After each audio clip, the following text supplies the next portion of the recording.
PM guna Mercedes, Cikgu Bat yang panas. Kehadiran Perdana Menteri Datuk Seri Anwar Ibrahim ke Parlimen minggu lalu dengan menggunakan kenderaan baharu jenama Mercedes antara momen yang menarik perhatian media. Kenderaan baharu jenis S-Class berwarna hitam dengan nombor pendaftaran VEV 1158 itu disedari digunakan Anwar semasa ke Parlimen Khamis minggu lalu, menjadi perbualan terutamanya penyokong dan aktivis politik pembangkang dengan pelbagai andaian dan naratif murahan ciptaan mereka. Ia turut dijadikan modal oleh tentera cyber pembangkang untuk menyerang Anwar. Polis telah membuka kertas siasatan ke atas Cikgu Bat atau Badrul Hisham Shahrin dan bekas setiausaha politik Tun Dr. Mahathir Muhammad Zahid Mat Arif berhubung kenyataan mereka berkaitan kenderaan mewah digunakan Anwar itu.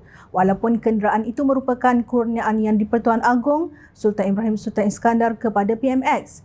Ketua Polis Negara Tan Sri Nazaruddin Husin berkata siasatan dijalankan ke atas mereka mengikut Seksyen 4-1 Akta Hasutan 1948. Ia susulan kenyataan dibuat mereka berkaitan kenderaan baharu digunakan Perdana Menteri yang dikurniakan Yang di-Pertuan Agong Sultan Ibrahim. Kita sedang melengkapkan kertas siasatan dan akan memanggil mereka berdua bagi membantu siasatan, katanya. Hasil semakan dan sumber telah mengesahkan kenderaan yang digunakan Perdana Menteri itu didaftarkan atas nama Sultan Ibrahim Sultan Iskandar. Malah nombor pendaftaran di kenderaan itu adalah sempena dengan bulan dan tahun keputeraan baginda.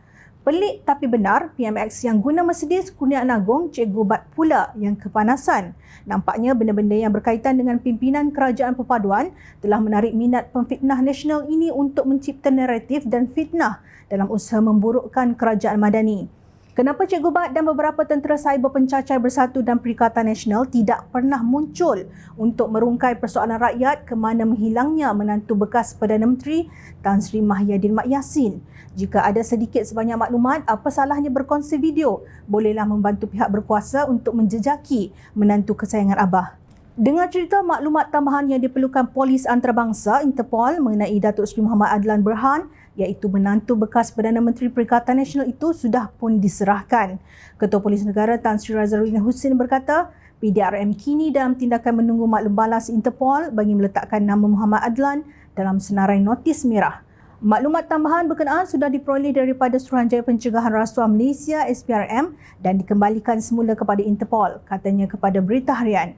Nazaruddin mengesahkan permohonan meletakkan nama Muhammad Adlan ke dalam senarai merah berkenaan tidak dapat dilakukan memandangkan ada lagi maklumat tambahan diperlukan Interpol.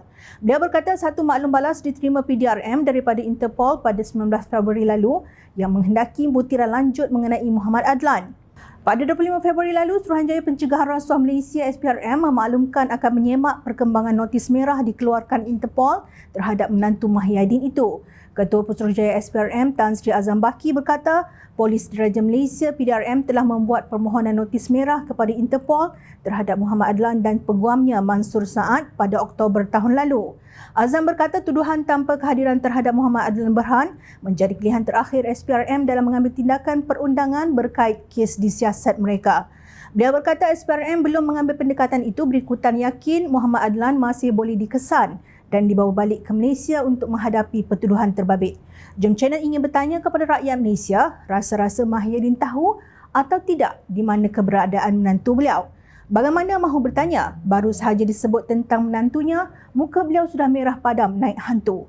Justru, pemimpin sebeginikah yang hendak dipilih rakyat untuk mentadbir negara? Di mana beliau letakkan kedaulatan undang-undang? Mudah sekiranya memihak kepada mereka. Undang-undang negara adil dan saksama, namun jika tidak memihak kepada mereka, undang-undang negara dicabuli dan dicampuri. Manusia yang beginikah yang anda pilih untuk merajui Malaysia?